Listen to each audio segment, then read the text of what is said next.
ദൈവനാമത്തിന് മഹത്വം ഉണ്ടാവട്ടെ. ലൂക്കോസ് എഴുതിയ സുവിശേഷം 7-ാം അധ്യായത്തിന്റെ 36 മുതൽ 50 വരെയുള്ള വാക്യങ്ങൾ നമുക്ക് വീണ്ടും വായിക്കാം. ലൂക്കോസിന്റെ സുവിശേഷം 7-ാം അധ്യായം 36 മുതൽ 50 വരെ. പരീശന്മാരിൽ ഒരുത്തൻ തന്നോടുകൂടെ ഭക്ഷണം കഴിപ്പാൻ അവനെ ക്ഷണിച്ചു. അവൻ പരീശന്റെ വീട്ടിൽ ചെന്നു ഭക്ഷണത്തിനിരുന്നു. ആ പട്ടണത്തിൽ പാപിയായ ഒരു സ്ത്രീ അവൻ പരീശന്റെ വീട്ടിൽ ഭക്ഷണത്തിനിരിക്കുന്നത് അറിഞ്ഞ് ഒരു വെങ്കൽ ഭരണി പരിമള തൈലം കൊണ്ടുവന്നു. പുറകിൽ അവന്റെ കാൽക്കൽ കരഞ്ഞുകൊണ്ട് നിന്നു. കണ്ണുനീർ കൊണ്ട് അവന്റെ കാൽ നനച്ചു തുടങ്ങി. തലമുടി കൊണ്ട് തുടച്ച് കാൽ ചുംബിച്ചു, തൈലം പൂശി. അവനെ ക്ഷണിച്ച പരീശൻ അത് കണ്ടിട്ട് ഇവൻ പ്രവാചകനായിരുന്നുവെങ്കിൽ തന്നെ തൊടുന്ന സ്ത്രീ ആരെന്നും എങ്ങനെയുള്ളവൾ എന്നും അറിയുമായിരുന്നു, അവൾ പാപിയല്ലോ എന്നുള്ളിൽ പറഞ്ഞു. ശിമോനെ, നിന്നോടൊന്ന് പറവാനുണ്ട് എന്ന് യേശു പറഞ്ഞതിന്, ഗുരു പറഞ്ഞാലും എന്നവൻ പറഞ്ഞു. കടം കൊടുക്കുന്ന ഒരുത്തന് 2 കടക്കാർ ഉണ്ടായിരുന്നു. ഒരുത്തൻ 500 വെള്ളിക്കാശും മറ്റവൻ 50 വെള്ളിക്കാശും കൊടുപ്പാനുണ്ടായിരുന്നു. വീട്ടുവാൻ അവർക്ക് വകയില്ലായികയാൽ അവൻ ഇരുവർക്കും ഇളച്ചു കൊടുത്തു. എന്നാൽ അവരിൽ ആർ അവനെ അധികം സ്നേഹിക്കും? അധികം ഇളച്ചു കിട്ടിയവൻ എന്ന് ഞാൻ ഊഹിക്കുന്നു എന്ന് ശിമോൻ പറഞ്ഞു. അവൻ അവനോട്, നീ വിധിച്ചത് ശരി എന്ന് പറഞ്ഞു. സ്ത്രീയുടെ നേരെ തിരിഞ്ഞ് ശിമോനോട് പറഞ്ഞത്, ഈ സ്ത്രീയെ കാണുന്നുവോ? ഞാൻ നിന്റെ വീട്ടിൽ വന്നു, നീ എന്റെ കാലിന് വെള്ളം തന്നില്ല. ഇവളോ കണ്ണുനീർ കൊണ്ട് എന്റെ കാൽ നനച്ചു, തലമുടി കൊണ്ട് തുടച്ചു. നീ എനിക്ക് ചുംബനം തന്നില്ല. ഇവളോ ഞാൻ അകത്തു വന്നത് മുതൽ ഇടവിടാതെ എന്റെ കാൽ ചുംബിച്ചു. നീ എന്റെ തലയിൽ തൈലം പൂശിയില്ല. ഇവളോ പരിമള തൈലം കൊണ്ട് എന്റെ കാൽ പൂശി. ആകയാൽ ഇവളുടെ അനേകമായ പാപങ്ങൾ മോചിച്ചിരിക്കുന്നു എന്ന് ഞാൻ നിന്നോട് പറയുന്നു. അവൾ വളരെ സ്നേഹിച്ചുവല്ലോ. അല്പം മോചിച്ചു കിട്ടിയവൻ അല്പം സ്നേഹിക്കുന്നു. പിന്നെ അവൻ അവളോട്, നിന്റെ പാപങ്ങൾ മോചിച്ചു തന്നിരിക്കുന്നു എന്ന് പറഞ്ഞു. അവനോടുകൂടെ പന്തിയിൽ ഇരുന്നവർ, പാപമോചനവും കൊടുക്കുന്ന ഇവൻ ആർ എന്ന് തമ്മിൽ പറഞ്ഞു തുടങ്ങി. അവനോ സ്ത്രീയോട്, നിന്റെ വിശ്വാസം നിന്നെ രക്ഷിച്ചിരിക്കുന്നു, സമാധാനത്തോടെ പോക എന്ന് പറഞ്ഞു. ഈ ഭാഗത്ത് നിന്ന് 2 കടക്കാരുടെ ഉപമയാണ് നമ്മൾ പരിശോധിച്ചുകൊണ്ടിരിക്കുന്നത്. 2 കടക്കാർ, ഒരാൾക്ക് 500-ഉം ഒരാൾക്ക് 50-ഉമാണ് കടമുണ്ടായിരുന്നത്. 2 പേർക്കും കടം ഇളച്ചു കിട്ടുന്നു എന്നുള്ളതാണ് ചുരുക്കത്തിൽ ഉപമ. ഇത് നടന്ന കോണ്ടക്സ്റ്റിനോടുള്ള ബന്ധത്തിൽ നമ്മൾ നോക്കുമ്പോൾ കർത്താവായ യേശു ക്രിസ്തു പാപക്ഷമയെ കുറിച്ചാണ് പഠിപ്പിക്കുന്നതെന്ന് തുടക്കത്തിൽ തന്നെ നമ്മൾ പറഞ്ഞിട്ടുള്ളത് ഓർക്കുക. പാപക്ഷമ ആർക്കാണ് ആവശ്യം എന്ന് ചോദിക്കുമ്പോൾ ഇവിടെ നമ്മൾ കാണുന്ന പരീശൻ ചിന്തിച്ചത്, ഞാൻ പാപിയല്ല, എനിക്ക് പാപക്ഷമ ആവശ്യമില്ല. പാപിയായ സ്ത്രീയാണ് വന്നിരിക്കുന്നത്, അവൾക്ക് പാപക്ഷമ ആവശ്യമുണ്ട്. എന്നാൽ നമ്മളെല്ലാവരും ഗ്രഹിച്ചിരിക്കേണ്ട ഏറ്റവും പ്രധാനപ്പെട്ട ഒരു കാര്യം, ഒരു വ്യത്യാസവുമില്ല, എല്ലാവരും പാപം ചെയ്തു ദൈവതേജസ് ഇല്ലാത്തവരായി തീർന്നു. ഏക മനുഷ്യനാൽ പാപവും പാപത്താൽ മരണവും ലോകത്തിൽ കടന്നു. ഇങ്ങനെ പാപം അല്ലെങ്കിൽ മരണം സകല മനുഷ്യരിലും പരന്നിരിക്കുന്നു. അപ്പൊ ആർക്കാ പാപക്ഷമ ആവശ്യം? പരീശനും ആവശ്യമുണ്ട്, പാപിയായ സ്ത്രീക്കും ആവശ്യമുണ്ട്, എനിക്കും ആവശ്യമുണ്ട്, നിങ്ങൾക്കും ആവശ്യമുണ്ട്. എല്ലാവർക്കും പാപക്ഷമ വേണം എന്ന് പറയുമ്പോൾ വേണ്ട എന്ന് ചിന്തിക്കാനുള്ള കാരണം പാപം പലതരത്തിലാണ് പ്രവർത്തിക്കുന്നത് എന്നുള്ളത് കൊണ്ടാണ്. 3 തരം പാപങ്ങളെ കുറിച്ച് കഴിഞ്ഞ ക്ലാസ്സുകളിൽ ചിന്തിക്കുകയുണ്ടായി. ഒന്ന്, sins of the flesh and sins of the spirit. ജഡത്തിലെ പാപം, ആത്മാവിലെ പാപം.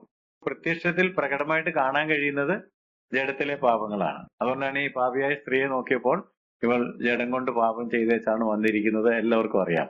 എന്നാൽ പരീശനും അതുപോലെ തന്നെ പാപിയായിരുന്നു. നമ്മൾ പഠിച്ചപ്പോൾ പറഞ്ഞതുപോലെ നല്ല നിലവാരമുള്ള പാപങ്ങളാണ് ആര് ചെയ്തിരുന്നത്? പരീശൻ ചെയ്തിരുന്നത്. അത് അകത്തിരിക്കുന്നതാണ്. കർത്താവ് തന്നെ പറഞ്ഞല്ലോ, നിനക്ക് സാമാന്യ മര്യാദ പോലും അറിയാൻ പാടില്ല. ഞാനത് വ്യാഖ്യാനിച്ചു പറയുകയാണ്.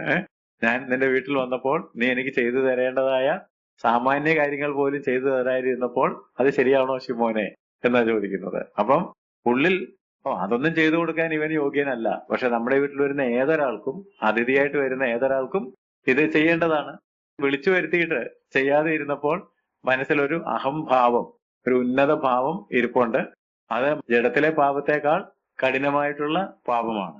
മറ്റൊരു കാര്യം നമ്മൾ പറഞ്ഞത് since of commission and sins of omission. കർത്താവ് ചെയ്യണമെന്ന് പറഞ്ഞ കാര്യങ്ങളും ചെയ്യേണ്ടെന്ന് പറഞ്ഞ കാര്യങ്ങളും ഉണ്ട്. ഇതിൽ നമ്മൾ തെറ്റുവരുത്താറുണ്ട്. മൂന്നാമത് open since and hidden since. പ്രത്യക്ഷത്തിൽ എല്ലാവർക്കും കാണാവുന്ന പാപങ്ങളുണ്ട്, ഒളിഞ്ഞിരിക്കുന്ന തന്റെ ലംഘനങ്ങളെ മറയ്ക്കുന്നവന് ഇപ്പൊ മറഞ്ഞിരിക്കുന്ന പാപങ്ങളുണ്ട്, ആരും കാണുന്നില്ല, ആരും അറിയുന്നില്ല. എന്നാൽ പ്രത്യക്ഷത്തിൽ എല്ലാവർക്കും കാണാവുന്ന പാപങ്ങളുമുണ്ട്. കൂടുതലും ആളുകൾ വിധിക്കുന്നത് പ്രത്യക്ഷത്തിൽ കാണാവുന്ന പാപങ്ങളെയും ജഡത്തിലെ പാപങ്ങളെയും കർത്താവ് കൽപ്പിച്ചിട്ട് ചെയ്യാതിരുന്ന പാപങ്ങളെയും ഒക്കെയാണ്. എന്നാൽ ആത്മാവിലും പാപമുണ്ട്, മറഞ്ഞിരിക്കുന്ന പാപങ്ങളുണ്ട്. നമ്മുടെ എല്ലാം ഉള്ളിൽ പാപത്തോടൊരു ചായ്വ് ഉണ്ട്.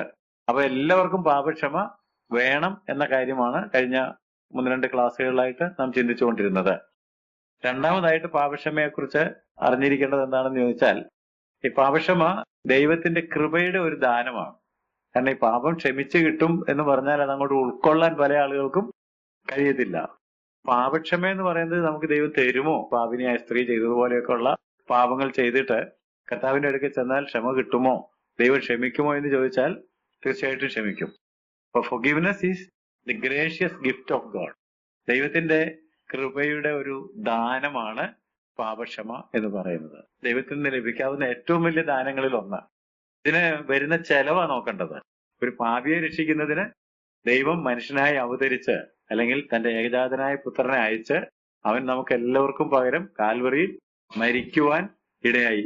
പാപിയെ രക്ഷിക്കാൻ വേണ്ടി ഇത്രയും വില കൊടുത്ത ദൈവം തീർച്ചയായിട്ടും പാപക്ഷമ തന്റെ കൃപയിൽ നമുക്ക് നൽകും. അപ്പൊ ദൈവത്തിന്റെ കൃപയുടെ ഒരു ദാനമാണ് പാപക്ഷമ എന്ന് പറയുന്നത്.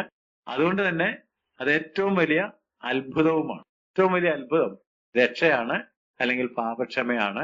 ബാക്കിയൊന്നും അത്രയും വലിയ അത്ഭുതം അല്ല. പാപക്ഷമ എന്ന് പറയുന്നത് ഒന്നും അല്ലെന്നും അതൊക്കെ എല്ലാവർക്കും കിട്ടുന്നതാണെന്നും, എന്നാൽ ഊതി വീഴ്ത്തുന്നതോ കൈവെക്കുമ്പോൾ ഉരുണ്ടു വീഴുന്നതോ ചിരിക്കുന്നതോ ഛർദിക്കുന്നതോ അത്ഭുതങ്ങൾ ചെയ്യുന്നതോ ഒക്കെയാണ് ഏറ്റവും വലിയ കാര്യം എന്നുള്ളൊരു ധാരണ ഇന്ന് കാലത്തെ സുവിശേഷ പ്രഘോഷണങ്ങൾ കൊണ്ട് ഉണ്ടായിട്ടുണ്ട്. അത് നമ്മൾ തിരുത്തണം. യേശുക്രിസ്തു വന്നത് തന്നെ തന്റെ ജനത്തെ പാപത്തിൽ നിന്ന് രക്ഷിക്കാൻ വേണ്ടിയാണ്. അപ്പൊ അത് ഏറ്റവും വലിയൊരു അത്ഭുതം. ദൈവത്തിന് നമ്മളോട് അത്രയും കരുണ തോന്നി, അത്രയും കൃപ തോന്നി, തന്റെ പുത്രനെ നമുക്ക് പകരം അയച്ച് നമ്മളെ വിടുവിച്ചു എന്ന് പറയുന്നത് എത്ര വലിയൊരു കാര്യമാണ്. ക്യാൻസർ രോഗി സൗഖ്യമായിട്ട് വന്നതാണെങ്കിൽ തീർച്ചയായിട്ടും എന്ത് ചെയ്യിക്കും? സാക്ഷ്യം പറയിപ്പിക്കും. വേറൊരാൾ വന്നിട്ട് എനിക്കും ഒരു സാക്ഷ്യം പറയാം, എന്ത് സാക്ഷ്യം പറയാനുള്ളത് ചോദിക്കുമ്പോൾ എന്നെ യേശു പാപത്തിൽ നിന്ന്, അതൊക്കെ പിന്നെ പറയാം എന്നേ പറയത്തുള്ളൂ. അതിനകത്തൊരു ഒരു റേറ്റിംഗ് ഇല്ല. എന്നാൽ ഞാൻ നിങ്ങളുടെ ശ്രദ്ധയിൽ കൊണ്ടുവരുന്നത് അതാണ് ഏറ്റവും ഹൈ റേറ്റഡ് ആയിട്ട് വരേണ്ട ഒരു കാര്യം. അതാണ് യേശു ഈ ഉപമ വഴി പഠിപ്പിച്ചതെന്നുള്ളത് നമ്മുടെ ഉള്ളിലേക്ക് വരണം. അതുകൊണ്ട് the greatest miracle God ever performed and performs, ദൈവം ചെയ്തതും ചെയ്തുകൊണ്ടിരിക്കുന്നതുമായ ഏറ്റവും വലിയ അത്ഭുതം പാപം ക്ഷമിക്കുന്നു എന്നുള്ളതാണ്. നമ്മൾ ദൈവത്തിൽ നിന്ന് അകന്നു പോകുന്നത് രോഗം കൊണ്ടല്ല. നമ്മൾ ദൈവത്തിൽ നിന്ന് അകന്നു പോയത് പാപം കൊണ്ടാണ്. അതുകൊണ്ടാണ് ബാക്കിയെല്ലാം ഉണ്ടായത്. അപ്പം പാപത്തിന് പരിഹാരം വന്ന് ദൈവത്തോട് അടുത്ത് ചെല്ലുന്നതാണ് ഏറ്റവും വലിയ മിറക്കിൾ. അപ്പൊ അതുകൊണ്ട് ഇന്ന് നമ്മൾ ചിന്തിക്കുന്നത് ഇത് ദൈവത്തിന്റെ ഒരു കൃപയുടെ ദാനമാണ്, ഇതൊരു മഹാത്ഭുതമാണ് എന്നുള്ള കാര്യമാണ്. അപ്പൊ ദൈവത്തിൽ നമുക്ക് എന്ത് കിട്ടുന്നതും, ദൈവത്തിൽ നമുക്കിപ്പോ രക്ഷയാ കിട്ടിയതെങ്കിലും പാപക്ഷമയാ കിട്ടിയതെങ്കിലും സൗഖ്യമാ കിട്ടിയതെങ്കിലും എല്ലാം കൃപയാണ്. അതാണ് ആദ്യം മനസ്സിലാക്കേണ്ടത്. It is all of grace. ദൈവത്തിൽ നിന്ന് എന്ത് കിട്ടുന്നതും കൃപയാണ്. ദൈവം തരാൻ ബാധ്യസ്ഥനല്ല. ദൈവം നമുക്ക് പാപക്ഷമ തന്നോണം എന്ന് നിർബന്ധമൊന്നുമില്ല. ഒന്നും ചെയ്യാതെ പണീഷ് ചെയ്താൽ മതിയായിരുന്നു. രോഗസൗഖ്യം തന്നോണം എന്ന് നിർബന്ധമൊന്നുമില്ല. എന്നാൽ നമ്മൾ രോഗികളായിട്ട് ഇരിക്കാതിരിക്കാൻ വേണ്ടി അവൻ രോഗശീലിച്ചവനായി അവൻ അടിയേറ്റിട്ട് അവന്റെ അടിപ്പിണരുകളാൽ നമുക്ക് സൗഖ്യം തരുമ്പോൾ അത് കൃപയുടെ ഒരു പ്രവൃത്തി. It is all of grace. ഇതെല്ലാം കൃപയിൽ നിന്ന് വരുന്നതാണെന്ന് മറക്കരുത്. അപ്പൊ ഈ ഉപമയിൽ അതെങ്ങനെ വരുന്നതെന്ന് ചോദിച്ചാല് 7-ാം അധ്യായത്തിന്റെ 42-ാം വാക്യം നോക്കുക. വീട്ടുവാൻ അവർക്ക് വകയില്ലായികയാൽ, വീട്ടുവാൻ അവർക്ക് വകയില്ലായികയാൽ അവൻ ഇരുവർക്കും ഇളച്ചു കൊടുത്തു. കൃപയല്ലേ? വീട്ടുവാൻ അവർക്ക് വകയില്ല. ബാങ്ക്രപ്റ്റ് ആണ്, പാപ്പരായിപ്പോയി. എന്ത് പറഞ്ഞാലും വീട്ടാൻ വകയില്ല. അപ്പൊ നമ്മുടെ രീതി അനുസരിച്ചാണെങ്കിൽ ജപ്തി നോട്ടീസ് വയ്ക്കും. ജപ്തി നോട്ടീസ് വെച്ചിട്ട് ഈട് മുതല് അവര് വിറ്റോ എങ്ങനെങ്കിലും അതിന്റെ ഇത് ഈടാക്കും. പക്ഷെ വീട്ടുവാൻ വകയില്ലാത്ത ആൾക്ക് ഒരു ഉപാധിയും ഇല്ലാതെ അത് ഇളച്ചു കൊടുത്തപ്പോൾ അവിടെ എന്താ നമ്മൾ കാണുന്നത്? കൃപ. ആ കടം കൊടുത്ത ആൾക്ക് കരുണ തോന്നി, കൃപ തോന്നി എന്നുള്ളത് മാത്രമേ ഉള്ളൂ. ഒരു കണ്ടീഷനും ഇല്ലാതെ, അവിടെ ഒരു കണ്ടീഷനും പറഞ്ഞിട്ടില്ല. രണ്ടുപേർക്കും ഇളച്ചു കൊടുത്തു. ഇംഗ്ലീഷിൽ ഹി ഫ്രാങ്ക്ലി ഫൊർഗേവ് ദം ബോത്ത് എന്ന് എഴുതിയിരിക്കുന്നത്. ആത്മാർത്ഥമായിട്ട് എന്തെങ്കിലും ആവട്ടെ എന്ന് വിചാരിച്ചിട്ടല്ല, ഉള്ളിൽ തട്ടി ആത്മാർത്ഥമായിട്ട് അവർക്ക് വകയില്ല. അപ്പം കരുണ തോന്നുകയാണ്, ഒരു കൃപ തോന്നുകയാണ്, മനസ്സലിവ് തോന്നുകയാണ്. എന്നാൽ അതങ്ങനെ ഇളച്ചു കൊടുത്തേക്കാം എന്ന് ചിന്തിക്കുകയാണ്. ഇരുവർക്കും ഇളച്ചു കൊടുത്തു എന്നുള്ള വാക്ക് മൂലഭാഷയിൽ പറഞ്ഞിരിക്കുന്നത് മറ്റ് വേദഭാഗങ്ങളോടുകൂടി തട്ടിച്ച് ചിന്തിക്കുകയാണെങ്കിൽ റോമാലേഖനം 8-ാം അധ്യായത്തിന്റെ 32-ാം വാക്യത്തിൽ സ്വന്തം പുത്രനെ ആദരിക്കാതെ നമുക്ക് എല്ലാവർക്കും വേണ്ടി ഏൽപ്പിച്ചു തന്നവൻ. ഫ്രീലി ഗിവ് എന്നാണ്. ഏൽപ്പിച്ചു തന്നവൻ. നമ്മളത് വായിച്ചു പോകുമ്പം ദൈവം ഇങ്ങനെ ചെയ്തൊരു കാര്യം എന്ന് വിചാരിക്കുകയാണ്. അവനോടുകൂടെ സകലവും നമുക്ക് നൽകാതിരിക്കുമോ? നമ്മൾ പല കാര്യങ്ങളെ കുറിച്ചാണ് ഇങ്ങനെ അത് കിട്ടുമോ, ഇത് കിട്ടുമോ, എന്റെ കടം മാറുമോ, ശാപം നീങ്ങുമോ, രോഗം മാറുമോ എന്നൊക്കെ നമ്മൾ ചോദിക്കുകയാണെങ്കിൽ ഇവിടെ പറഞ്ഞിരിക്കുന്നത് നമുക്ക് എല്ലാവർക്കും വേണ്ടി സ്വന്തം പുത്രനെ ഫ്രീലി ഗെയിം എന്നുള്ളതാണ്. ഒരു ഉപാധിയും ഇല്ലാതെ, ഒന്നും നോക്കാതെ ദൈവത്തിന് നമ്മുടെ ഗതികേട് കണ്ടപ്പോൾ അതിനൊരു പരിഹാരം എന്റെ പുത്രനെ അയക്കുക എന്നുള്ളത് മാത്രമാണെന്ന് ദൈവം തീരുമാനിച്ചപ്പോൾ നിയമബന്ധിതമായിട്ടല്ല, ഇവർക്ക് വീട്ടുവാൻ നിവൃത്തിയില്ല, വകയില്ല. അപ്പം ഞാൻ എന്നാൽ കഴിവെന്തെങ്കിലും ചെയ്ത് കളയാമെന്ന് ചോദിച്ചിട്ടാണ് ഏൽപ്പിച്ചു തന്നവൻ, ഇളച്ചു കൊടുത്തവൻ, ഏൽപ്പിച്ച് തന്നവൻ, ഫ്രീലി ഗിവൺ. പാപത്തിന്റെ കടമാന്ന് വിചാരിച്ചോണ്ട് നമുക്കുള്ളത്. നമുക്ക് 500 രൂപയുടെ കാര്യമല്ല, 50 രൂപയുടെ കാര്യമല്ല, പാപക്കടമാണ്. ഈ പാപക്കടം വീട്ടാനായിട്ട് പള്ളിക്ക് ചുറ്റും ഉരുളുന്നു, അല്ലെങ്കിൽ മല കയറുന്നു. കാരണം ഇതൊന്നും ചെയ്തിട്ടും എന്തു സംഭവിക്കണില്ല, പാപം കടം തീരുന്നില്ല, ക്ഷമ കിട്ടുന്നില്ല. അപ്പൊ ദൈവത്തിന് ഇതെല്ലാം കണ്ടപ്പോ തോന്നി, ഇത് വേണ്ട, ഞാനങ്ങ് ഇളച്ചു കൊടുത്തേക്കാം. അപ്പൊ ഇളച്ചു കൊടുത്തേക്കാം എന്ന് പറയുമ്പോൾ ദൈവം നീതിയുള്ള ന്യായാധിപതി ആയതുകൊണ്ട് ദൈവത്തിന്റെ നിയമങ്ങൾ ദൈവത്തിന് ഫുൾഫിൽ ചെയ്യണം. അപ്പൊ അതുകൊണ്ട് ദൈവത്തിന്റെ പുത്രനെ അയച്ചിട്ട് നമ്മൾക്ക് കിട്ടേണ്ട ശിക്ഷ ദൈവപുത്രൻ ഏറ്റെടുത്തിട്ടാണ് നമ്മളെ. അപ്പൊ അതെല്ലാം ചെയ്തത് എന്തിന്റെ അടിസ്ഥാനത്തിലാ? വെറും കൃപ, ദൈവത്തിന്റെ മനസ്സലിവ്, ദൈവത്തിന്റെ ദയ, ദൈവത്തിന്റെ കൃപ, സോൾ ഓഫ് ഗ്രേസ്. 1 കൊരിന്ത്യർ ലേഖനം 2:12 നാമോ ലോകത്തിന്റെ ആത്മാവിനെ അല്ല, ദൈവം നമുക്ക് നൽകിയത് അറിവാനായി ദൈവത്തിൽ നിന്നുള്ള ആത്മാവിനെ അത്രേ പ്രാപിച്ചത്. ഇവിടെ ദൈവം നമുക്ക് നൽകിയത് എന്ന് പറഞ്ഞേക്കുന്നത് ഫ്രീലി ഗിവൺ എന്നാണ്. യേശു വന്ന് പ്രവൃത്തിയൊക്കെ പൂർത്തീകരിച്ചു, സ്വർഗത്തിലേക്ക് പോയപ്പോ പറഞ്ഞു, ഞാൻ സ്വർഗത്തിലേക്ക് പോവുകയാണ്, ഞാൻ പോയ ഉടനെ കാര്യസ്ഥനെ നിങ്ങളുടെ അടുക്കൽ അയക്കും, അവൻ എന്നേക്കും നിങ്ങളുടെ കൂടെ ഇരിക്കും, നിങ്ങളെ എല്ലാ സത്യത്തിലേക്കും. അങ്ങനെ അയക്കാൻ ബാധ്യസ്ഥനാണോ? അല്ല, ഒരു ബാധ്യതയില്ല. പക്ഷേ നമുക്ക് പാപപരിഹാരം വരുത്തിയെങ്കിലും നേരത്തെ പറഞ്ഞ പോലെ നമ്മുടെ മനസ്സിന്റെ അവസ്ഥ കൊണ്ട് പിന്നെയും നമ്മൾ എങ്ങോട്ട് പോകും? പാപത്തിലേക്ക് ചാഞ്ഞു പോകും. അപ്പൊ അത് നമ്മളെ ഓർമ്മപ്പെടുത്താനും കർത്താവ് പഠിപ്പിച്ചതെല്ലാം നമുക്ക് ഓർമ്മപ്പെടുത്തി തരും, സകല സത്യത്തിലേക്കും വഴി നടത്തും, പാപത്തെക്കുറിച്ചും നീതിയെക്കുറിച്ചും ന്യായവിധിയെക്കുറിച്ചും ബോധം വരുത്തും. അങ്ങനെ ഒരുപാട് കാര്യങ്ങൾ ചെയ്യാനായിട്ട് ദൈവത്തിന്റെ കൃപയിൽ ദൈവത്തിന് തോന്നിയ ഒരു കാര്യമാണ്, എന്റെ ആത്മാവിനെ അയച്ചേക്കാം, എന്റെ പുത്രനെ അയച്ചു, ഇനി പരിശുദ്ധാത്മാവിനെയും അയച്ചേക്കാം. അതുകൊണ്ടാണ് ദൈവം നമുക്ക് നൽകിയത്. ഇതിവിടെ എല്ലാം ഒരു വാക്കാണ് മൂലഭാഷയിൽ ഉപയോഗിച്ചിരിക്കുന്നത്. നമുക്ക് പാപക്ഷമ കിട്ടിയതും പരിശുദ്ധാത്മാവിനെ കിട്ടിയതും നമുക്ക് ദൈവത്തോട് അടുക്കാൻ കഴിഞ്ഞതും എല്ലാം ദൈവത്തിന്റെ ഒരു കൃപ മാത്രമാണ്. അപ്പൊ അതിന്റെ ഇംപ്ലിക്കേഷൻ, അതിന്റെ ഊന്നൽ എവിടെ കിടക്കുന്നതെന്ന് ചോദിച്ചാല്, ഈ പാപക്ഷമ എന്ന് പറയുന്നത് നമുക്ക് വില കൊടുത്ത് മേടിക്കാവുന്ന ഒരു സാധനമല്ല, നമുക്ക് സമ്പാദിക്കാവുന്നതുമല്ല. നമുക്ക് ഏതെങ്കിലും തരത്തിൽ നേരത്തെ പറഞ്ഞതുപോലെ മല കയറിയോ പള്ളിക്ക് ചുറ്റും ഉരുണ്ടോ അല്ലെങ്കിൽ ഒരു നേർച്ച അർപ്പിച്ചോ ഒന്നും നമുക്ക് സമ്പാദിക്കാവുന്നതുമല്ല. അത് മനസ്സിലായതുകൊണ്ടാണല്ലോ ഇവിടെ ഇരിക്കുന്ന നമ്മളൊക്കെ അങ്ങനെയുള്ള ആചാരങ്ങളൊക്കെ ഉള്ള സ്ഥലങ്ങളൊക്കെ വിട്ടിട്ട് യേശുക്രിസ്തുവിനെ മാത്രം മതിയെന്ന് പറഞ്ഞ് ഇങ്ങോട്ട് പോകുന്നത്. പുറകോട്ടും തിരിഞ്ഞു നോക്കിയാൽ നമ്മൾ ഇങ്ങനത്തെ ഒരുപാട് കാര്യങ്ങളൊക്കെ ചെയ്ത് നമുക്ക് പാപക്ഷമ അതുവഴി കിട്ടും, ദൈവം പ്രസാദിക്കും എന്നൊക്കെ വിചാരിച്ചിരുന്നതാണ്. പക്ഷെ അതല്ല എന്ന് ദൈവം പരിശുദ്ധാത്മാവിനെ നമുക്ക് വെളിപ്പെട്ടിട്ട് തന്നപ്പോഴാണ് നമ്മൾ അതൊക്കെ ഉപേക്ഷിച്ചിട്ട്, ഇപ്പൊ നമ്മുടെ കൂടെയുള്ള ആളുകളൊക്കെ ചിലർ ഇതൊക്കെ പേ ചെയ്തുകൊണ്ടിരിക്കുമ്പോൾ നമുക്ക് അയ്യോ അവരോട് കനിവ് തോന്നുന്നത് എന്തുകൊണ്ടാണെന്ന് ചോദിച്ചാൽ, ഇതുകൊണ്ട് ദൈവത്തെ പ്രസാദിപ്പിക്കാൻ കഴിയില്ല, ദൈവകൃപയിൽ ആശ്രയിച്ചേ മതിയുള്ളൂ. ഇവിടെ നമ്മൾ ഗ്രഹിക്കേണ്ട ഒരു കാര്യം, ഇതിങ്ങനെ വിലയ്ക്ക് വാങ്ങാൻ കിട്ടുന്ന ഒരു സാധനമല്ല, നമുക്ക് നേടിയെടുക്കാൻ പറ്റുന്ന ഒരു കാര്യമല്ല, നമുക്ക് സമ്പാദിക്കാൻ പറ്റുന്നതല്ല. ഇത് ദൈവത്തിന്റെ കൃപയാണ്. ആ കൃപ നമ്മളിലേക്ക് വരാൻ വേണ്ടിയാണ് തന്റെ പുത്രന്റെ രക്തം. അതുകൊണ്ടാണ് നമ്മളെ വീണ്ടെടുത്തത് പൊന്നെ വെള്ളി മുതലായ അഴിഞ്ഞു പോകുന്ന വസ്തുക്കളെ കൊണ്ടല്ല, ക്രിസ്തുവിന്റെ നിർദോഷവും നിഷ്കളങ്കവുമായ രക്തം. അപ്പൊ അങ്ങനെ ആ രക്തം കൊടുക്കണം എന്ന് നിർബന്ധമില്ല, നിയമമൊന്നുമില്ല, ദൈവത്തിന്റെ കൃപയിൽ നിന്ന് വന്നതാണ്. അങ്ങനെ ദൈവം കൃപ ചെയ്യാൻ അതിനെന്തെങ്കിലും കാരണം വേണ്ടേ? അതിന് കാരണം വളരെ ലളിതമാണ്. We are bankrupt. നമ്മള് വീട്ടുവാൻ വകയില്ല. ആ പ്രയോഗമാണ് ശ്രദ്ധിക്കേണ്ടത്. വീട്ടുവാൻ അവർക്ക് വകയില്ല. ദൈവത്തിന്റെ കാഴ്ചപ്പാടിൽ പറയുകയാണ്, വീട്ടാൻ വകയില്ല. നിങ്ങൾ എന്ത് വിചാരിച്ചാലും നിങ്ങൾക്കത് വീട്ടാനായിട്ട് കഴിയത്തില്ല. അതുപോലത്തെ കാര്യമാണ് ചെയ്തു വെച്ചേക്കുന്നത്. അപ്പൊ അതിന്റെ അടിസ്ഥാനം ഏതാന്ന് ചോദിച്ചാൽ എഫേസ്യ ലേഖനം 2:8. എഫേസ്യ ലേഖനം 2:8 കൃപയാലല്ലോ നിങ്ങൾ വിശ്വാസം മൂലം രക്ഷിക്കപ്പെട്ടിരിക്കുന്നത്, പാപക്ഷമ പ്രാപിക്കുന്നത് തന്നെ എന്റെ അർത്ഥം. അതിനും നിങ്ങൾ കാരണമല്ല, ദൈവത്തിന്റെ ദാനം, ദൈവത്തിന്റെ സൗജന്യ ദാനം അത്രേ. ആരും പ്രശംസിക്കാതിരിപ്പാൻ പ്രവൃത്തികളും കാരണമല്ല. നാം രക്ഷ പ്രാപിച്ചത്, പാപക്ഷമ പ്രാപിച്ചത് ദൈവത്തിന്റെ ഔദാര്യത്താലാണ്, ദൈവത്തിന്റെ കൃപയാലാണ്. അല്ലാതെ നമ്മുടെ പ്രവൃത്തി കൊണ്ടോ ഏതെങ്കിലും തരത്തിൽ നമ്മൾ ചെയ്ത എന്തെങ്കിലും പുണ്യം കൊണ്ടോ അല്ല. ഇപ്പോഴും നമുക്ക് രക്ഷിക്കപ്പെട്ടതിന് ശേഷം പോലും ആ ധാരണയുണ്ട്. ഒരു പ്രവൃത്തിയും എന്ന് പറയുമ്പോൾ ദൈവത്തെ നമുക്ക് പ്രവർത്തിച്ച് സമ്പാദിച്ച് നേടി ഒന്നും കയ്യിലാക്കാനൊക്കത്തില്ല. പിന്നെ ദൈവത്തിന്റെ എന്തെങ്കിലും കിട്ടണമെങ്കിൽ രക്ഷ ദൈവത്തിന്റെ ദാനം, പാപക്ഷമ ദൈവത്തിന്റെ ദാനം. അടിസ്ഥാനം എന്താ? കൃപ. രക്ഷ ദൈവത്തിൽ നിന്ന് വരുന്നു, ദൈവത്തിന് എന്നെ രക്ഷിക്കാൻ തോന്നി എന്ന് മാത്രമേ ഉള്ളൂ. പക്ഷെ ഇവിടെ ഒരു പ്രോബ്ലം എന്താണെന്ന് ചോദിച്ചാല്, ഈ കൃപ എന്ന് പറയുന്നത് മനസ്സിലാക്കാൻ ഭയങ്കര ബുദ്ധിമുട്ടാണ്. പുറത്തു വയ്ക്കുന്ന ഒരുത്തനോട് കൃപയാൽ രക്ഷയുണ്ടെന്ന് പറഞ്ഞാൽ അവൻ എന്നെ മനസ്സിലാവും? ഒന്നും മനസ്സിലാവില്ല. കാരണം അവരെല്ലാം പഠിച്ചിരിക്കുന്നത് പാപം ചെയ്താൽ അതിന് പ്രായശ്ചിത്തം ചെയ്യണം, എന്തെങ്കിലും ചെയ്യണം ഈ പറഞ്ഞതുപോലെ. അതുകൊണ്ടാണ് കൊല്ലം തോറും അവർ തീർത്ഥാടന കേന്ദ്രങ്ങളിലേക്ക് പോകുന്നു. എന്നിട്ട് സായുജ്യം അന്നേരത്തേക്ക് അടയാണ്. പിന്നെ അത് അങ്ങനെയാണെങ്കിൽ പിന്നെ അടുത്ത കൊല്ലം എന്തിനാ പോയത്? അപ്പൊ ഇതിന് ഒരു പരിഹാരം ഇല്ല എന്നുള്ളതാണ്. ഒരാളുടെ അപ്പൻ മരിച്ചുപോയി, പുള്ളിക്ക് വലിയ വിശ്വാസമൊന്നും ഇല്ലായിരുന്നു. ആണ്ടായപ്പോഴത്തേക്ക് എല്ലാവരും കൂടെ വന്ന് പുള്ളിക്കാരനോട് പറഞ്ഞു, അപ്പൻ സ്വർഗത്തിൽ പോകണ്ടേ, അപ്പൊ ആണ്ട് നടത്തിയെങ്കിലേ പറ്റുള്ളൂ. അവർ 6-7 ലക്ഷം രൂപ ചെലവ് വരുന്നത്, കാര്യമായിട്ട് കേമമായിട്ട് നടത്തണം.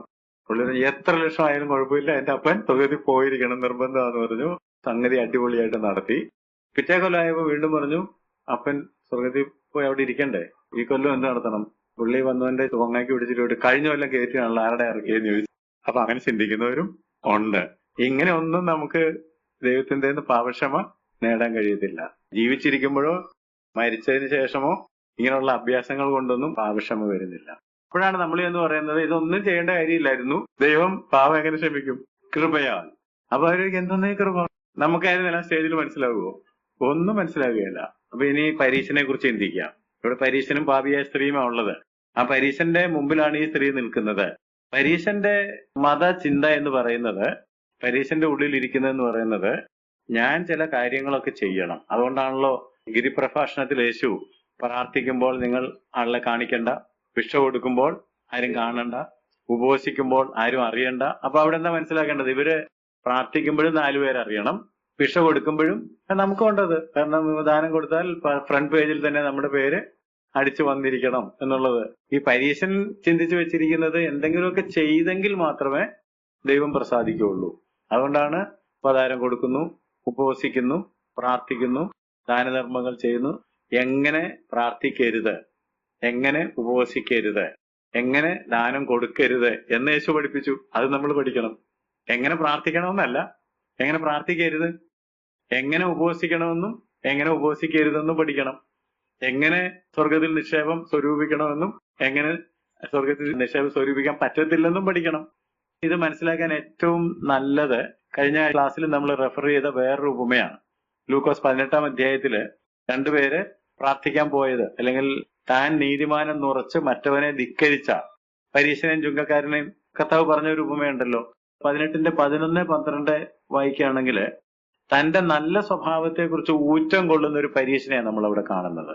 ആ വാക്യം ഇങ്ങനെയാണ്: ദൈവമേ, പിടിച്ചുപറിക്കാർ, നീതി കെട്ടവർ, വ്യഭിചാരികൾ മുതലായ ശേഷം മനുഷ്യരെ പോലെയോ ഈ ചുങ്കക്കാരനെ പോലെയോ ഞാൻ അല്ലായികയാൽ നിന്നെ വാഴ്ത്തുന്നു. ഇത് പറയാണ്, ആഴ്ചയിൽ 2 വട്ടം ഉപവസിക്കുന്നു, നേടുന്നതിലൊക്കെയും പതാരം കൊടുത്തു വരുന്നു എന്നിങ്ങനെ പ്രാർത്ഥിച്ചു. അപ്പൊ ഒരു കമ്പാരിസൺ നടത്തുകയാണ്. കമ്പാരിസൺ നടത്തിയിട്ട് പറയാണ്, ഇവനാണെങ്കിൽ ഒരു കാര്യവും ചെയ്തിട്ടില്ല, ചുങ്കക്കാരനല്ലേ, ആവശ്യമില്ലാത്ത ചുങ്കം പിരിക്കുകയും അതുകൊണ്ട് ദുർവ്യയം നടത്തുകയും ഒക്കെ ചെയ്ത ഒരു കുഴപ്പക്കാരൻ, എന്നിട്ട് പ്രാർത്ഥിക്കാൻ വന്നിരിക്കുകയാണ് എന്നാണ് പരീക്ഷ.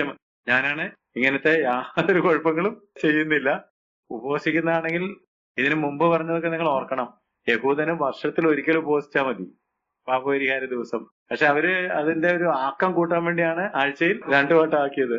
പിന്നെ നേടുന്നതിലൊക്കെ, അത് കർത്താവ് പിന്നെ വേറൊരു ഉപമ പറഞ്ഞിട്ടുണ്ട്, ജീരകം, ചതകുപ്പ അതുവരെ എണ്ണിയിട്ടാണ് നിങ്ങൾ ദശാംശം കൊടുക്കുന്നതെന്ന്.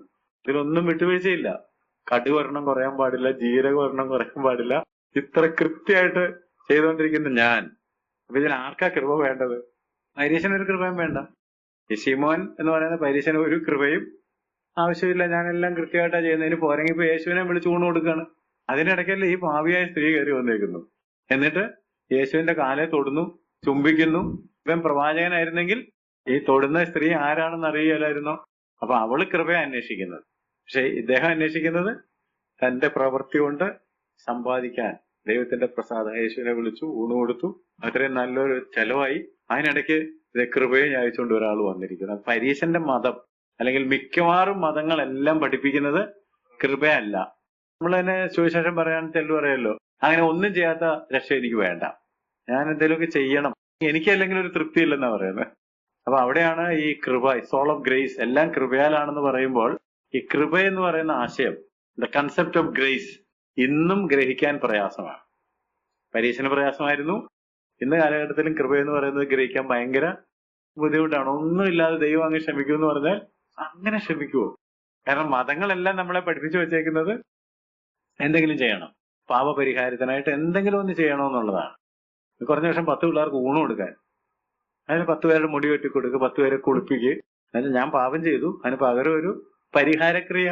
യേശു എന്തെന്നാ ചെയ്തതെന്ന്? നമ്മൾ ചെയ്തതിനെല്ലാം പരിഹാരമല്ലേ യേശു ചെയ്തത്? എന്നിട്ട് അതിന്റെ അടിസ്ഥാനത്തിലാണല്ലോ കൃപയാൽ ഇത് തരുന്നത്. സുപ്രസിദ്ധ പ്രഭാഷകനായ നിയൽ മൂഡിയെ കുറിച്ച് നിങ്ങൾ പലപ്പോഴും കേട്ടിട്ടുണ്ടാവുമല്ലോ. അദ്ദേഹത്തിനും ആദ്യം ഈ കൃപയെന്ന് കേട്ടപ്പോൾ അങ്ങോട്ട് ഉൾക്കൊള്ളാൻ ഭയങ്കര ബുദ്ധിമുട്ടായിരുന്നു. അതുകൊണ്ട് ദൈവസന്നിധിയിൽ ഇരുന്നു, വേദപുസ്തകം കൊണ്ട് ദൈവസന്നിധിയിൽ ഇരുന്ന് ഇത് വായിച്ച് താൻ കൃപയെക്കുറിച്ച് he spent several days studying about, reading about grace. അതിങ്ങനെ തെളിഞ്ഞു വന്നപ്പോൾ he was so excited.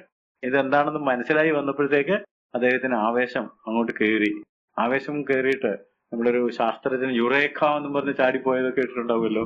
എന്ന് പറഞ്ഞാൽ ഒരു ദിവസം കൃപയുടെ ആ അന്തസത്ത മുഴുവൻ അങ്ങോട്ട് തെളിഞ്ഞു വന്നപ്പോൾ പുള്ളി മുറിയിൽ നിന്ന് പുറത്തിയാടി. അപ്പൊ റോഡിലോട്ട് ഇറങ്ങി ആദ്യം കണ്ട ഒരുത്തിനെ പിടിച്ച് ചോദിച്ചു, കൃപ എന്താണെന്ന് അറിയാമോ? അപ്പൊ പുള്ളി ആ പാടെ അത്ഭുതപ്പെട്ട് വേണമല്ലേ, കൃപ, വാട്ട് ഗ്രേസ്, ഹൂസ് ഗ്രേസ്? കൃപ, ആരുടെ കൃപ, എന്ത് കൃപ എന്നൊക്കെ ചോദിച്ചു. ഞാൻ പറഞ്ഞുതരാം, നിൽക്കവിടെ. പുള്ളിക്കാരൻ പേഴ്സണൽ ഇവാഞ്ചലിസ്റ്റിൽ ഭയങ്കര എക്സ്പേർട്ട് ആയിരുന്നുള്ള കാര്യം നിങ്ങൾക്ക് അറിയാമെന്ന് ഞാൻ കരുതുന്നു.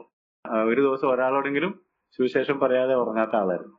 അതുകൊണ്ട് അവിടെ നിർത്തി എന്താണ് ദൈവത്തിന്റെ കൃപ എന്നുള്ളത് മുഴുവനും അദ്ദേഹം വിവരിച്ചു കൊടുത്തു. ഇതെന്താണെന്ന് മനസ്സിലായപ്പോൾ മൂടിയുടെ ഉള്ളിലുണ്ടായ ആനന്ദം, അത് പങ്കുവയ്ക്കണം എന്നുണ്ടായ ആവേശം, മനസ്സിലായോ? അപ്പൊ നമുക്ക് കൃപ എന്താണെന്ന് മനസ്സിലായാൽ മാത്രമേ മറ്റുള്ളവർക്ക് ഇത് മനസ്സിലാക്കി കൊടുക്കാൻ പറ്റുള്ളൂ. അപ്പൊ അതുകൊണ്ട് ഇവിടെ നമ്മൾ ഗ്രഹിക്കേണ്ട ഒരു കാര്യം എന്താണെന്ന് ചോദിച്ചാൽ, ഒരു പാപി രക്ഷിക്കപ്പെടുന്നതിന് അല്ലെങ്കിൽ ഒരു പാപിക്ക് പാപപരിഹാരം ലഭിക്കുന്നതിന് ആകെയുള്ള വഴി ദൈവകൃപയാണ്. പാപക്ഷമ കിട്ടിയില്ലെങ്കിൽ രക്ഷപ്പെടുകയല്ല, ദൈവത്തിന്റെ അടുത്തേക്ക് മടങ്ങി ചെല്ലാൻ ഒക്കുകയല്ല. അതുകൊണ്ടാണ് നമ്മൾ എപ്പോഴും പറയുന്നത്, ആദാമും ഹവ്വായും ഒളിച്ചിരിക്കുകയല്ലായിരുന്നു വേണ്ടത്, നേരെ ദൈവത്തിന്റെ അടുത്തേക്ക്. നമ്മുടെ ഇപ്പൊ മക്കളാണെങ്കിൽ വിചാരിക്കുക, ഒരു കുസൃതി കാണിച്ചേച്ച് പോയി ഒളിച്ചിരിക്കുന്നതും നേരെ നമ്മുടെ അടുത്തേക്ക് വരുന്നതാകുമ്പോൾ നമ്മളിത് സാരമില്ല, പോട്ടെ, നീ പറഞ്ഞല്ലോ, ഇനി മേലാൽ ഇത് എന്ന് പറഞ്ഞ് നമ്മൾ വിടും. ആ സമയം ഒളിച്ചിരുന്ന നീ ചെയ്തേച്ച് പോയിരുന്നോ എന്ന് ചോദിക്കല്ലേ. ദൈവം അതുപോലും ചെയ്തില്ല. അവർക്ക് വസ്ത്രം ഉണ്ടാക്കി കൊടുക്കുകയും വീണ്ടും രക്ഷയുടെ കാര്യങ്ങളൊക്കെ വെളിപ്പെടുത്തി കൊടുക്കുകയൊക്കെ ചെയ്തു. അപ്പം ഇതിനെല്ലാം നമ്മൾ ഗ്രഹിക്കേണ്ടത് എന്താണെന്ന് ചോദിച്ചാൽ, പാപിക്ക് പാപക്കടം തീർന്നു കിട്ടാനായിട്ട് വകയില്ല എന്നുള്ളത് ആദ്യം നമ്മൾ മനസ്സിലാക്കണം. പിന്നെ എന്തിനാ യാഗം കഴിക്കാൻ പറഞ്ഞതെന്ന് ചോദിച്ചാൽ നമ്മളെ ഈ കാര്യം പഠിപ്പിക്കാനായിട്ടാണ്. പരമയാഗത്തെ കുറിച്ച് നമ്മളെ പഠിപ്പിക്കാൻ. അതുകൊണ്ടാണല്ലോ യേശു വന്നപ്പോൾ ഇതാ ലോകത്തിന്റെ പാപത്തെ ചുമക്കുന്ന ദൈവത്തിന്റെ കുഞ്ഞാട്. അപ്പൊ അതുകൊണ്ട് കൃപയും സത്യവുമാണ് യേശു ക്രിസ്തു മുഖാന്തരം വന്നത്. യേശു വന്നതും നമുക്ക് പകരം മരിച്ചതും ഒക്കെ നമുക്ക് പാപക്കടം വീട്ടുവാൻ വകയില്ല. വീട്ടുവാൻ അവർക്ക്, അപ്പൊ നമ്മുടെയൊക്കെ ഗതി എന്തായിരുന്നു?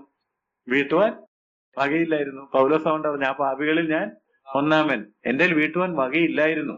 അപ്പോൾ കർത്താവ് എന്ത് ചെയ്യുന്നു? അത് ക്ഷമിച്ചു തന്നു, ഇളച്ചു തന്നു. അപ്പൊ അതുകൊണ്ട് ഇനി രക്ഷിക്കപ്പെടണമെന്നുണ്ടെങ്കിൽ എന്ത് വേണം? വകയില്ലാത്തവരാകണം. ആത്മാവിൽ ദരിദ്രനായവൻ ഭാഗ്യവാൻ. അല്ല, ഞാൻ എന്തൊക്കെയാണ്, എനിക്ക് എന്തൊക്കെയോ ഞാൻ ചെയ്തിട്ടുണ്ട്, അങ്ങനെ രക്ഷിക്കപ്പെടുകയല്ല. നമ്മള് സുവിശേഷം പറഞ്ഞ എന്താ സാറേ പറയുന്നത്, അറിഞ്ഞുകൊണ്ട് ഒരു ഉറുപ്പിനെ പോലും ഞാൻ നോവിച്ചിട്ടില്ല, ഞാൻ എത്ര രൂപ ഓരോ മാസം കൊടുക്കുന്നു ഞാൻ കണക്ക് പറയുന്നില്ല എന്നേ ഉള്ളൂ, ഞാൻ കുഴപ്പമല്ല, വീട്ടാൻ എനിക്ക് വകയുണ്ടെന്നേ പറഞ്ഞുകൊണ്ടിരിക്കുന്നത്.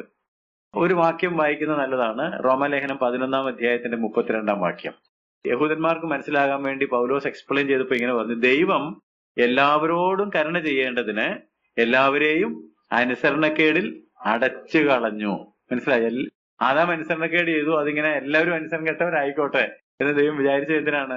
എല്ലാവർക്കും ഈ ബോധ്യം വന്നിട്ട് എല്ലാവരോടും കരുണ ചെയ്യാനായിട്ട്. എല്ലാവർക്കും കൃപ. പാപക്ഷമ എന്ന് പറയുന്നത് കൃപയാൽ മാത്രമേ, ദൈവത്തിന്റെ കരുണയാൽ മാത്രമേ നടക്കുള്ളൂ. ദൈവത്തിന് വീട്ടാൻ വകയില്ല, ഞാനങ്ങ് ക്ഷമിക്കുകയാണെന്ന് തോന്നണമെന്ന്. അങ്ങനെ തോന്നിയോ? ആദ്യം അതാ മനസ്സിലാക്കേണ്ടത്. രണ്ടാമത് ഞാനൊരു കാര്യം നിങ്ങളോട് പറയുന്നത് എന്താണെന്ന് ചോദിച്ചാല്, forgiveness is received by faith. കൃപ ആണെന്നുള്ളത് ശരിയാണ്, പക്ഷെ അത് അപ്രോപ്രിയേറ്റ് ചെയ്യണമെങ്കിൽ, അത് എന്റേതാക്കണമെങ്കിൽ എനിക്ക് വിശ്വാസം വേണം. എന്റെ പാപം ഇളയ്ക്കും എന്നെനിക്ക്, എന്റെ കടം വീട്ടാൻ എനിക്ക് വകയില്ലാത്തത് കൊണ്ട് നിന്റെ ഇളച്ച് തന്നിരിക്കുന്നു എന്ന് പറഞ്ഞവൻ പറഞ്ഞത് ശരിയാണ് എന്നെനിക്ക് അവനിലൊരു വിശ്വാസം ഉണ്ടാകണം. അതാണ് രക്ഷ കൃപയാൽ വിശ്വാസം മൂലം എന്ന് പറഞ്ഞത്. അപ്പൊ it is received by faith. ദൈവം കൃപ ചെയ്യുന്നു, പക്ഷെ നമുക്ക് അതിനകത്ത് ഒരു വിശ്വാസം. ഇനി ഞാൻ മല കയറേണ്ടതില്ല, ഇനി ഞാൻ മുടി വെട്ടാൻ പോകേണ്ടതില്ല. അതിപ്പം നമുക്ക് എപ്പോ വേണമെങ്കിലും ചെയ്യാവുന്ന കാര്യമാണ്. കാരണം നമ്മൾ സൽപ്രവൃത്തികൾക്കായി സൃഷ്ടിക്കപ്പെട്ടവരാണ്. അതാ ദൈവം ഉദ്ദേശിച്ചിട്ടുള്ളൂ. അല്ലാതെ നിങ്ങൾ സ്വാർത്ഥരായിട്ട് ഒരു നന്മയും ചെയ്യാതെ ജീവിക്കാൻ എന്നെ കുറിച്ചും നിങ്ങളെ കുറിച്ചും ദൈവം ആഗ്രഹിച്ചു. നാം ചെയ്തു പോരേണ്ടതിന് ദൈവം മുന്നൊരുക്കിയതാ. അപ്പൊ അത് ഞാൻ ചെയ്തു പോരാഞ്ഞതും എന്റെ കടം കൂട്ടുക. അപ്പൊ നമുക്ക് ആ റിസീവ്ഡ് ബൈ ഫെയ്ത്ത് എന്നുള്ളതിനെ കുറിച്ച് 7-ാം അധ്യായത്തിന്റെ 37-38 വാക്യങ്ങൾ നോക്കി അതെങ്ങനെ ഈ സ്ത്രീക്ക് കിട്ടിയിരുന്നു. പാപിയായ സ്ത്രീ പുറകിൽ അവന്റെ കാൽക്കൽ കരഞ്ഞുകൊണ്ട് നിന്നു, കണ്ണുനീർ കൊണ്ട് അവന്റെ കാൽ നനച്ചു തുടങ്ങി. യേശു അനേകർക്ക് പാപം മോചിച്ചു കൊടുക്കുന്നതും യേശു അനേകരെ സൗഖ്യമാക്കുന്നതും ചുങ്കക്കാരെയും പാപികളെല്ലാം സ്വീകരിക്കുന്നതൊക്കെ ഈ സ്ത്രീ കണ്ടിട്ടുണ്ട്. അല്ലെങ്കിൽ ഇങ്ങനെ ഒന്ന് ചെയ്യുവോ? കണ്ടിട്ടുള്ളത് കൊണ്ട് എന്റെയും പാപം ഈ കർത്താവ് ക്ഷമിച്ച് തരുമെന്നുള്ള വിശ്വാസത്തിലായി വന്നേക്കുന്നത്. അതുകൊണ്ടാണ് ഈ കണ്ണുനീർ കൊണ്ട് നനയ്ക്കുകയും മുടി കൊണ്ട് തുടയ്ക്കുകയും ഒക്കെ ചെയ്യുന്നത്. ഇവൻ അങ്ങനെ ക്ഷമിക്കുന്നവനാണ്, കരുണയുള്ളവനാണ്. ഈ ദൈവം കൃപയുള്ളവനും കരുണയുള്ളവനും ക്ഷമിക്കുന്നവനും ആണ്, എനിക്ക് അവനെ വിശ്വസിക്കാം എന്നുള്ള അറിവോടുകൂടി തന്നെയാണ് അവൾ ആ പ്രവൃത്തി ചെയ്തത്. വേറെ ആരും അതിന് തയ്യാറായില്ലല്ലോ. അപ്പൊ അത് അവളുടെ വിശ്വാസത്തെയാ കാണിക്കുന്നത്. അവൾക്ക് കൃപയിലുള്ള ആശ്രയത്തെയാണ് കാണിക്കുന്നത്. അപ്പൊ ഈ കണ്ണുനീരല്ല അവളെ രക്ഷിച്ചത്. എത്ര തന്നെ കരഞ്ഞാലും, എത്ര തന്നെ അനുതപിച്ചാലും, എത്ര തന്നെ ദുഃഖിച്ചാലും ആത്മരക്ഷ പ്രാപിക്കത്തില്ല, പാപക്ഷമ പ്രാപിക്കത്തില്ല. കാരണം ചെയ്തതിന് ശേഷം നമ്മുടെ യൂദ എന്തുമാത്രം കരഞ്ഞു, വേണ്ടായിരുന്നു എന്ന് വിചാരിച്ച് കരഞ്ഞു, ദുഃഖിച്ചു, ഇല്ലേ? അങ്ങനെ എത്രയോ ആളുകൾ ഓരോ ചെയ്ത് കഴിഞ്ഞിട്ട് വേണ്ടായിരുന്നു തലക്കിട്ടിരിക്കുന്നവരൊക്കെ ഉണ്ടോ, വേണ്ടായിരുന്നു, ചെയ്യണ്ടായിരുന്നു, പറ്റിപ്പോയി. അങ്ങനെ കരഞ്ഞത് കൊണ്ട് മാത്രമൊന്നും കാര്യമില്ല. The repentance must be joined with faith in Jesus. ഈ അനുതാപം കർത്താവായ യേശുക്രിസ്തുവിലുള്ള വിശ്വാസവുമായിട്ട് ചേർന്ന് കഴിയുമ്പോൾ അവരുടെ രക്തം അതിനെ മായ്ച്ചു കളയും. പിന്നെ മനസ്സിലായതില്ല. മനസ്സിലായോ? അതെവിടെ പോയി? സമുദ്രത്തിന്റെ ആഴത്തിൽ പോയി, ദൈവത്തിന്റെ പുറകിൽ പോയി, അല്ലെ? ഉദയം അസ്തമയത്തോട് അകന്നിരിക്കുന്നത് പോലെ ഒരുത്തൻ ക്രിസ്തുവിലായാൽ അവൻ പഴയത് എല്ലാം പോയി, പഴയതെല്ലാം അങ്ങോട്ട് കഴിഞ്ഞു, അതവിടെ ഇല്ല. അപ്പൊ അതെങ്ങനെ ഉണ്ടായത്? By putting faith in Jesus. യേശു ക്രിസ്തുവിൽ വിശ്വസിച്ചപ്പോൾ യേശു ഒരാളെ പുതിയതാക്കി മാറ്റുക. അല്ല ചെയ്തതിനെ കുറിച്ച് കുറെ ഇങ്ങനെ കരഞ്ഞോണ്ടിരുന്നിട്ട് കാര്യമില്ല. ചെയ്തതിനെ കുറിച്ച് കരഞ്ഞോണ്ട് അവൾ എവിടെ വന്നു? യേശുവിന്റെ അടുക്കൽ വന്നു. ആ കരച്ചില് യേശുവിലുള്ള വിശ്വാസമായിട്ട് മിക്സ് ചെയ്യുമ്പോൾ യേശു എന്ത് പറയും? നാളെ സമാധാനത്തോടെ പോവുക, നിന്റെ പാപങ്ങൾ, അത് കേൾക്കണം. അത് കേൾക്കാത്തടത്തോളം കാലം എന്ത് ചെയ്തോണ്ടിരിക്കും?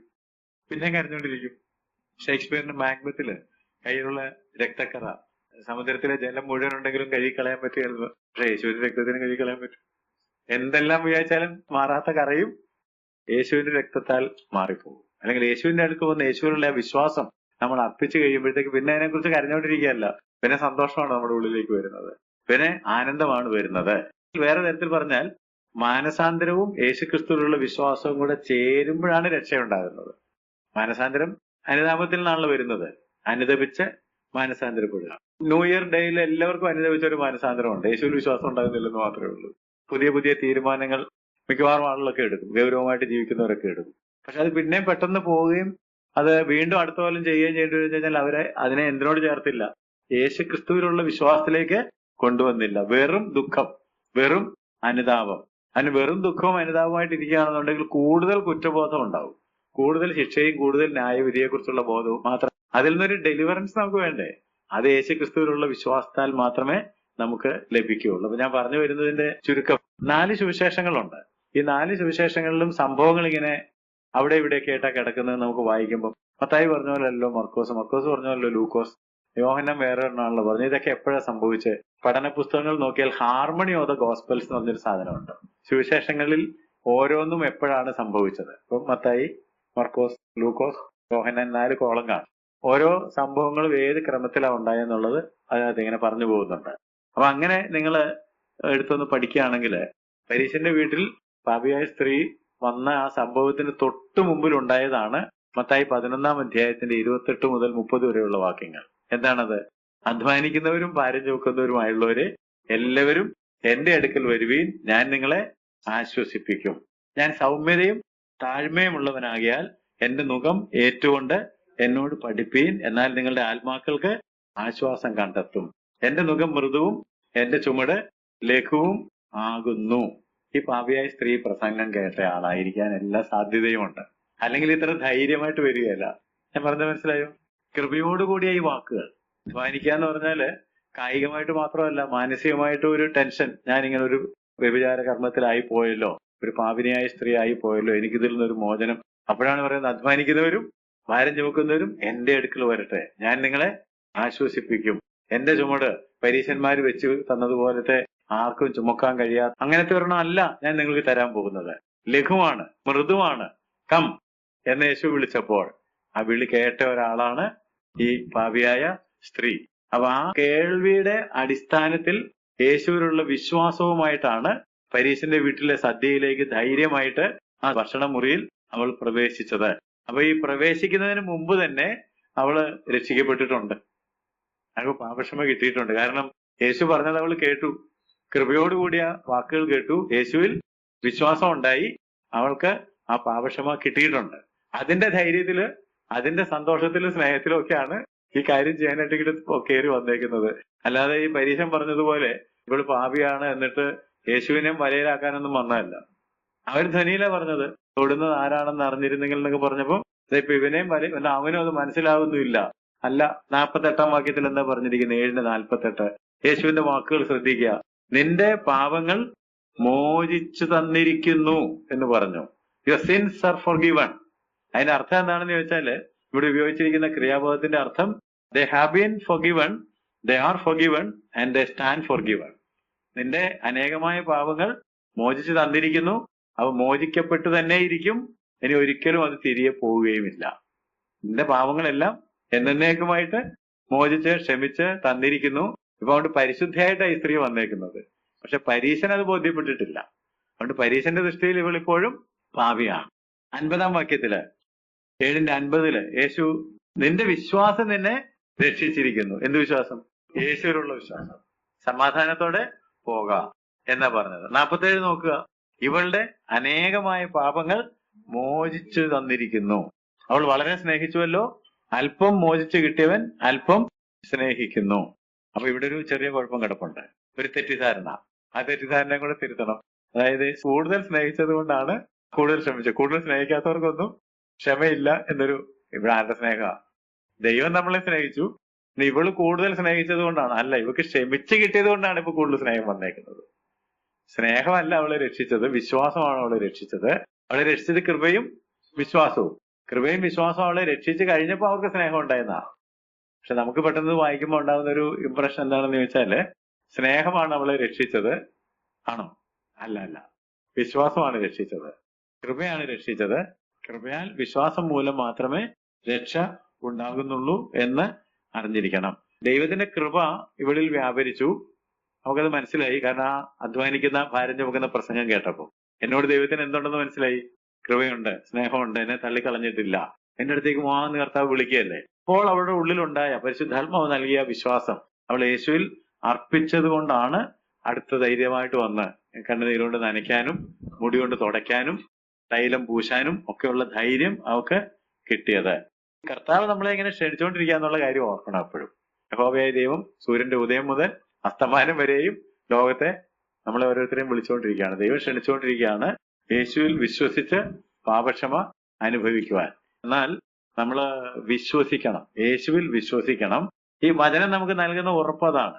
വിശ്വാസം കേൾവിയാലും കേൾവി ക്രിസ്തുവിന്റെ വചനത്താലും വരുന്നു. എന്തെങ്കിലും വിശ്വസിച്ചാൽ പോരാ. ഈ സ്ത്രീ എന്തെങ്കിലും ആണോ വിശ്വസിച്ചത്? എന്റെ പാപങ്ങൾ ക്ഷമിച്ചു തന്നതിന് യേശുവിന്റെ അടുക്കൽ ചെന്നൊരു താങ്ക് യു പറയാനാ വന്ന. വാസ്തവത്തില് ഈ വിലയേറിയ സ്വച്ഛജടമാംസി തൈലം കൊണ്ടൊക്കെ വന്നത് ഒരു താങ്ക് യു ആണ്. ഇത്രയും പാപിയായിരുന്നു എന്നോട് കൃപ കാണിച്ച് എന്നെ രക്ഷിച്ചതിന് നന്ദി, എനിക്ക് നിന്നോട് അത്ര സ്നേഹമാണെന്ന് പറയാനാ വന്നത്, അല്ല വേറൊന്നിനും അല്ല വന്നത്. അപ്പൊ അവള് രക്ഷിക്കപ്പെട്ടത് കൃപയാലുള്ള വിശ്വാസം മൂലമാണ്. അങ്ങനെയാണ് അവൾക്ക് പാപക്ഷമ.